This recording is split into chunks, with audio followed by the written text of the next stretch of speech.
Assalamualaikum warahmatullahi wabarakatuh.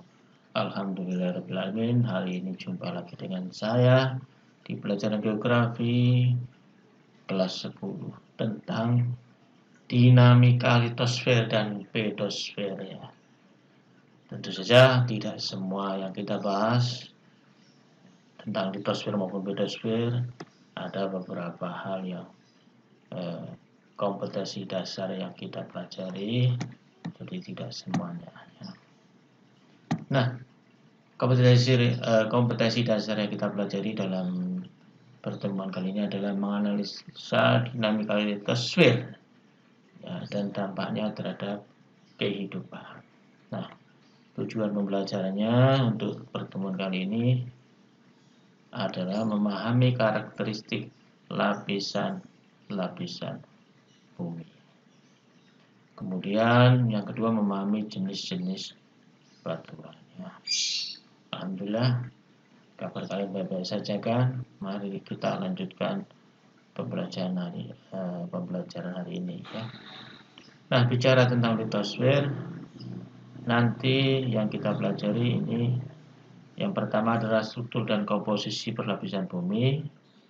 Yang kedua nanti kita belajar tentang batuan. Nah, tentang proses-proses pembentukan permukaan bumi nanti kita bahas di lain waktu, termasuk tentang pedosfer ya. Pedosfer ini bahasan sendiri ya di luar litosfer, tapi karena kedekatannya ini dimasukkan dalam satu bab ya. Oke. Nah, berbicara tentang struktur dan komposisi lapisan bumi, kita tahu ada yang dinamakan litosfer. Apa itu litosfer? Yaitu lapisan luar bumi bersifat keras.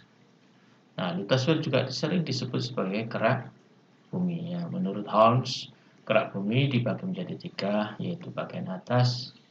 Nah, nanti ada gambarnya ya. Itu ketebalannya 15 km. Tipe magmanya adalah granit. Nah, kemudian bagian tengah ketebalan 25 km. Jadi bagian tengah ini agak lebih tebal ya. Tipe magmanya adalah basalt ya. Sedang bagian bawah ini ketebalannya lebih tipis dari bagian tengah, yaitu tipe magmanya adalah peridotik dan eklogit. Nah, bagian atas dan tengah banyak mengandung silikat dan aluminium atau Sial ya. Jadi bagian atas dan tengah ini adalah terdiri dari silikat aluminium, dan bagian bawahnya ini adalah terdiri dari silikat magnesium. Nah, ini ada pertanyaan yang unik ya, mengapa silikat aluminium di atas sedangkan silikat magnesium di bawah? Ternyata salah satunya adalah yang menyebabkan silikat aluminium di atas adalah karena berat jenisnya. Jadi silisium aluminium itu berat jenisnya itu lebih ringan daripada silikat magnesium, sehingga silikat magnesium ini secara otomatis ada di bawah silikat aluminium karena perbedaan apa tadi? Berat jenis dari unsur yang ada ya. Oke. Nah, lapisan yang mengandung silikat aluminium di sekitar kerak bumi tidak sama. Contohnya di dasar Samudra Pasifik tidak ditemukan silikat aluminium atau lapisan lebih tipis, sedangkan di pegunungan banyak mengandung silikat dan aluminium atau lapisan lebih tebal. Nah, seperti ini lapisan kerak dasar laut yang lebih tipis daripada lapisan kerak benua, ya jelas karena lapisan samudra atau kerak samudra itu kan jelas dia kan lapisannya di bawah dari lapisan benua, sehingga ya jelas lebih tipis. Nah, sedangkan lapisan benua atau kerak benua karena dia adalah di atas kerak samudra, maka dia mempunyai ketebalan silisium aluminium yang lebih tebal ya, mesti saja karena memang yang namanya kerak benua itu di daratan, sedangkan kerak samudra itu di lautnya, sehingga silikat aluminium yang ada di kerak samudra kalau ada pun tipis sekali, tapi kalau di kerak benua maka akan lebih tebal. Maka jangan heran kalau ada yang mengatakan silikat aluminium itu ya kerak benua, sedangkan silikat magnesium adalah kerak samudera. Tapi sebenarnya tidak semua kerak samudera itu silikat magnesium, tapi juga ada silikat aluminiumnya walaupun tipis ya. Termasuk di kerak benua begitu. Nah, tidak semua kerak benua adalah silikat aluminium, tapi juga dia mengandung silikat magnesium terutama di bagian bawah yang berbatasan dengan astenosfer atau mantle rock ini ya. Oke, ada gambar lagi yang mungkin bisa untuk kita pelajari tentang bagian penampang kerak bumi. Ini di dalam kerak bumi ada atmosfer ya. Kalau atmosfer berarti ada di atas permukaan bumi ya, yang berbatasan langsung dengan atmosfer ada namanya crust atau kerak. Kemudian di bawahnya ada mantle atau sering disebut astenosfer, ada yang menyebut kalkosfer, ada yang menyebut sebagai lapisan antara. Nah, setelah itu di dalamnya lagi ada outer core atau inti bumi luar, dan kemudian ada inti bumi dalam, inner core di sini. Nah, ini disebut juga outer core of molten metal, artinya di inti bumi luar ini sifatnya adalah cair, ya. Molten metal ya, cairan logam begitu ya. Kemudian inti bumi yang dalam ini terdiri dari solid metal atau logam padat. Nah, seperti itu. Ini perkiraan ahli seperti itu ya, di inti bumi luar itu cair, sementara inti bumi dalam itu padat. Mengapa demikian? Ya, ini silakan kalian analisis ya, kira-kira penyebabnya apa ya. Tapi saya beri kata kunci, ya, ada hubungannya dengan suhu udara ke dalam bumi itu semakin panas ya. Tapi kenapa kok padat lah, ini silakan dicari jawabannya ya. Nah, kalau di dalam dibuat seperti ini ya, ini sama saja. Di sini ada continental crust itu kerak bumi atau litosfer, kemudian ada astenosfer sama, kemudian ada inti bumi di sini atau disebut inner core ya di sini. Oke, kita lanjut ke batuan ya. Nah, ini kita masuk ke jenis batuan. Apa itu batuan? Yaitu elemen kulit bumi yang menyediakan mineral anorganik untuk kehidupan. Nah, batuan itu di bumi secara garis besar atau secara makro itu dibagi menjadi 3 jenis. Apa itu? Yang pertama adalah batuan beku yang merupakan hasil pendinginan magma. Nah, nanti batuan beku ada batuan beku dalam, ada korok atau pegang, dan ada batuan beku luar. Nanti penjelasannya setelah ini ya. Ini secara singkat saja. Yang kedua ada batuan sedimen. Nah, batuan sedimen ini hasil proses pengendapan berbagai batuan yang telah ada sebelumnya. Ya, rata-rata batuan sedimen yang terjadi dari batuan beku yang mengendap. Tentu saja bukan batuan beku yang utuh, tapi mungkin batuan beku yang tererosi, terjadi pengangkutan dan sedimentasi atau pengendapan ya, atau ada sementasi atau perekatan dan sebagainya. Nah, batuan sedimen ini secara umum dibagi menjadi sedimen plastis atau mekanis, sedimen kimiawi, dan organis. Ini kalau dilihat dari materialnya, tetapi nanti ada pembagian batuan sedimen yang sangat banyak ya, rinciannya nanti ya. Kemudian batuan metamorf atau dia didefinisikan berasal dari batuan beku atau batuan sedimen. Jadi batuan yang berubah ya, yang berasal dari batuan beku atau batuan sedimen yang mengalami perubahan secara fisik dan kimia karena perubahan suhu dan tekanan. Jadi batuan metamorf terjadi karena adanya perubahan suhu dan tekanan. Nah, batuan metamorf ini, proses terjadinya batuan metamorf ini ada 2 proses, namanya metamorfosis dinamo dan metamorfosis kontak. Detailnya nanti kita bahas di segmen selanjutnya. Kita masuk ke batuan beku ya. Nah, di batuan beku tadi sudah saya beri penjelasan, ada namanya batuan beku dalam. Nah, bagaimana terjadinya batuan beku dalam? Ini terjadi karena magma yang membeku di dalam, artinya di dalam bumi. Nah, proses pembekuan yang lambat, terjadi pengkristalan sempurna, ukuran kristalnya yang besar-besar dan kasar. Ciri batuan beku dalam ini karena pembekuannya lambat, maka kristalnya kan besar-besar, maka menjadi apa yang dinamakan holokristalin atau granitis. Contoh batuan beku dalam yang ukuran kristalnya besar-besar itu atau kasar, contohnya adalah batu granit, diorit, gabbro, dan peridotит. Nah, ini contoh batuan granit. Ini adalah contoh dari batuan beku dalam. Ya. Nah, kemudian ada yang dinamakan batuan beku korok atau gang, atau batuan beku yang membeku di saluran atau gang atau celah menuju permukaan bumi. Jadi ceritanya magma itu mau menerobos ke permukaan bumi, tapi tidak sampai ke permukaan bumi, dia membeku di saluran atau celah bumi itu, ya. Sehingga dia membeku, jadilah dia menjadi batuan beku gang atau korok. Nah, magma membeku lebih cepat. Nah, kalau tadi pembekuan batuan beku dalam itu lambat, maka di batuan beku korok ini lebih cepat. Sebagian kristal berukuran besar dan sebagian berukuran kecil. Jadi sudah mulai banyak kristalnya ini ukurannya kecil, ya, walaupun masih ada yang besar, ya. Nah, gabungan kristal besar dan kecil ini disebut porfirik, ya.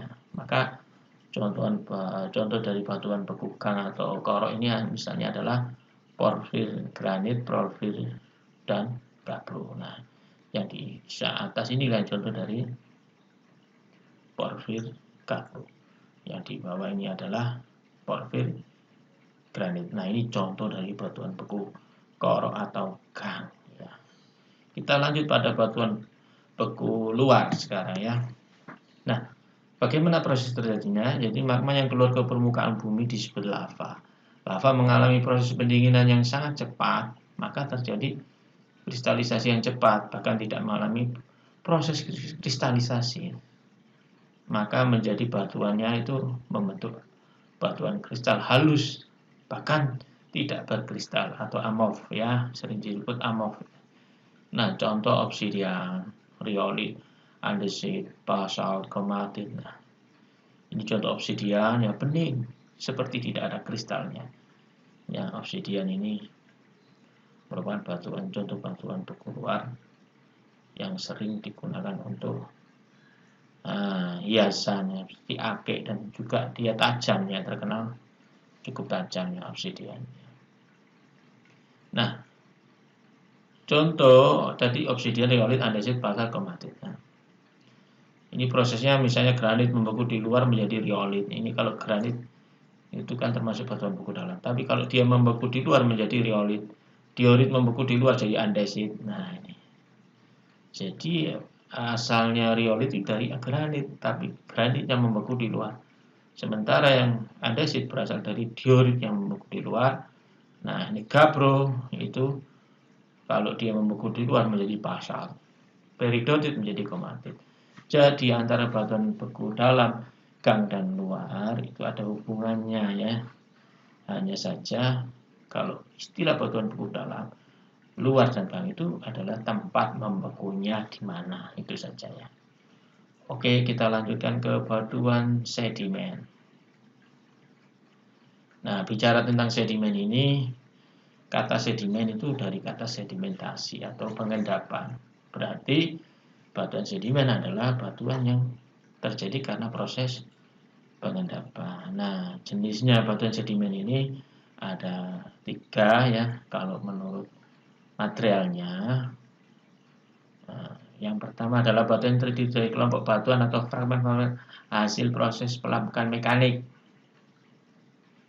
Hasil pelapukan mekanik kemudian mengendap, terjadi sementasi, maka terjadilah batuan sedimen klastis, atau sering disebut juga batuan sedimen mekanis. Nah, fragmen-fragmen yang telah mengendap di suatu tempat mengalami sementasi. Nah, ini tadi saya sebut. Apa sih sementasi? Adalah perekatan. Kompaksi itu adalah kompak ya, strukturnya solid atau menyatu ya, sehingga terikat satu sama lain dan mengeras membentuk batuan baru. Nah, inilah proses dari terjadinya batuan sedimen mekanik atau klastik. Nah, contoh batuan sedimen klastik atau mekanik adalah konglomerat. Nah, ini seperti ini ya, konglomerat batu pasir dan batu lempung. Nah, ini yang konglomerat. Kemudian breksi, ini saya pernah lihat dan bukunya ya, batu seperti ini. Ini adalah kumpulan dari batu-batu lain yang merekat atau menyatu menjadi batu baru. Nah, ini namanya batuan sedimen plastik atau mekanik. Jadi ini hasil dari pelapukan mekanik. Yang kedua adalah batuan sedimen kimiawi. Nah, kalau tadi terjadi karena pelapukan mekanik atau fisika, maka batuan sedimen kimiawi tersusun atas garam-garaman yang larut di dalam air. Jadi dia terjadi karena pelapukan kimia ya. Nah, seperti di sini adalah NaCl, KCl, MgSO4, CaCO4 dan CaCO3. Ini kalau larut maka akan membentuk batuan. Contoh batu kapur, gamping, dolomit, fosfat dan evaporit ya. Seperti yang terjadi di gua-gua stalagmit ya. Itu contoh batuan sedimen kimia. Dia adanya karena proses kimiawi di mana air hujan ini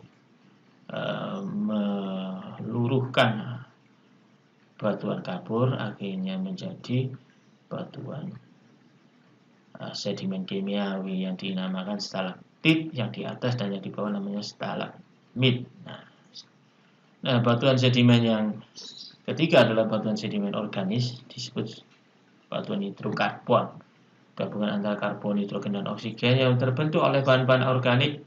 Akumulasi bahan-bahan ini dapat berbentuk padat, tanah gambut, atau dan batu bara. Nah, jadi batu bara sering disebut sebagai batuan sedimen. Tapi ini ada perbedaan pendapat. Banyak yang mengatakan batu bara itu adalah batuan metamorf. Ya, biarkan ini perbedaan ahli. Batu bara kalau dari sudut pengendapannya memang batu bara itu termasuk sedimen organis ya. Tetapi dari sudut perubahannya, karena dia adalah tumbuhan kemudian berubah menjadi batuan baru ya, maka bisa dikatakan batu bara itu sebagai batuan metamorf ya. Biarkan dari sudut pandangnya aja ya. Kemudian minyak bumi ini dan gas alam ini hasil dari akumulasi dari bahan-bahan yang berasal dari sedimen organik ya. Oleh karena itu contoh batuan sedimen organik hanya batu bara, bukan tanah gambut, karena tanah gambut masih berupa akumulasi bahan-bahan organik atau tanaman. Sehingga di sini dari segi asalnya, maka batu bara dinamakan batuan sedimen organik karena dia berasal dari makhluk hidup, yaitu tumbuhan yang kemudian mengalami pengendapan menjadi batu bara. Nah, ini pembagian batu sedimen yang saya katakan beragam, tergantung dari sudut pandang apa. Ini berdasarkan tenaga yang mengangkut bahan asal batuan sedimen. Di batuan sedimen dibagi menjadi ada batuan sedimen akuatis, yakni batuan sedimen yang diendapkan oleh air. Jadi kalau diendapkan oleh air namanya sedimen akuatis. Contohnya batu pasir, batu kerikil, itu adalah hasil dinamakan batuan sedimen akuatis ya.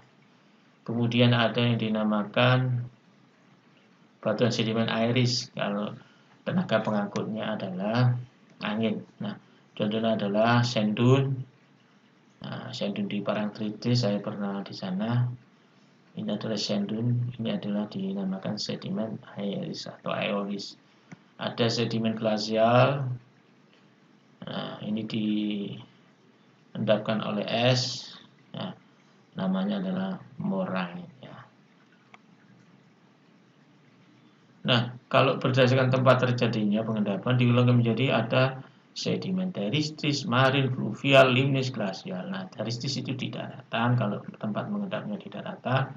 Kalau di laut namanya sedimen marin, kalau di sungai namanya fluvial, di danau namanya limnis, kalau di daerah glasial namanya ya, atau di es maka namanya sedimen glasial. Terakhir kita jenis batu yang terakhir adalah tentang batuan metamorf. Apa itu?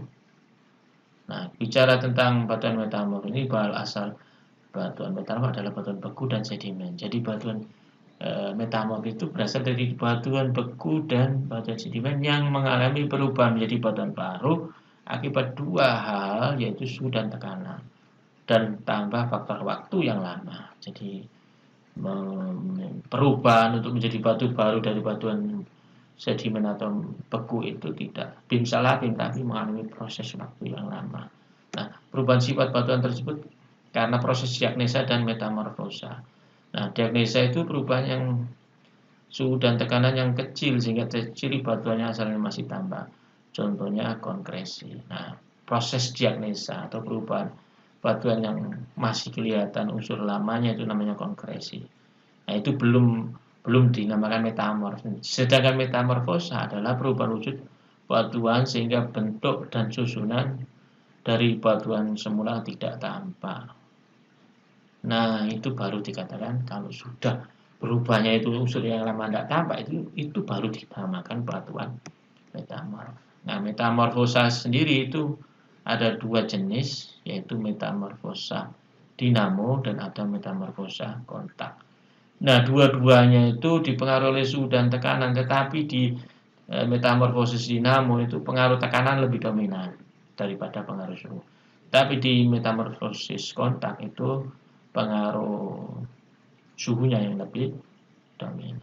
Nah, seperti itu. Ini contoh-contoh dari proses terjadinya batuan metamorf, mungkin bisa dilihat dari gambar ini ya. Nah, misalnya batu lempung itu menjadi slat atau menjadi skis ya, kemudian menjadi skis. Ini contoh dari batuan metamorfosisnya itu adalah slat. Skis ini hasilnya dari batu lempung ya. Batu riolit itu jadi skis juga, jadi gneiss ya, bisa juga jadi slat. Nah, untuk granit itu bisa jadi gneiss, bisa jadi skis. Untuk basalt ya, ini kan kali ini kan batuan beku semua kan ini. Nah, ini batuan beku basalt itu bisa menjadi amphibiolit. Nah, ini batuan metamorfosis yang dari batu beku. Nah, ada juga metamorfosis itu berasal dari batuan sedimen. Misalnya apa? Batu kapur berubah menjadi marmer. Nah, ini contoh daripada batuan metamorfosis dari batuan sedimen. Kemudian batu pasir menjadi kuarsit. Ini juga contoh dari batuan sedimen menjadi batuan metamorf. Sementara yang di atas ini, yang ini riolit, granit, dan basalt ini dari batuan beku. Batu lempung ini juga batuan sedimennya. Oke. Nah, proses perembuan batuan asal menjadi batuan metamorfosis ini kita ambil dari Earth Dynamic System. Ini dari buku Earth Dynamic System. Nah, kita secara umum membahas tentang siklus batuan itu seperti ini ya prosesnya. Nah, ini adalah siklus batuan secara umum, di mana magma kemudian membeku menjadi batuan beku, kemudian mengendap, itu bisa menjadi 3 jenis, yaitu menjadi sedimen klastis, sedimen organis, dan sedimen kimia ya. Ini proses sedimentasi. Nah, kemudian ini batuan kristalin, itu adalah ya batuan beku ya, yang mengkristal ya, itu namanya batuan kristalin. Nah, terakhir adalah batuan metamorf. Ingat, batuan metamorf itu bisa berasal dari batuan beku maupun batuan sedimen, baik sedimen klastis, organis, atau kimiawi, bisa menjadi batuan metamorf. Nah, kalau tadi proses pembekuan itu karena terjadi pembekuan, ini karena pengendapan, maka terjadinya batuan metamorf dari batuan sedimen membeku adalah dari proses suhu dan tekanan tinggi. Nah, ini keterangannya kan begitu ya. Magma sebagai bahan batuan asal karena pendinginan dapat terbentuklah batuan beku ini. Batuan beku dalam, gang, dan batuan beku luar. Mengalami pelapuan fisik menjadi batuan sedimen lapis. Mengalami pelapuan kimia menjadi batuan beku, batuan sedimen kimia. Kemudian mengalami proses organis, pelapukan organis jadi batuan sedimen organis.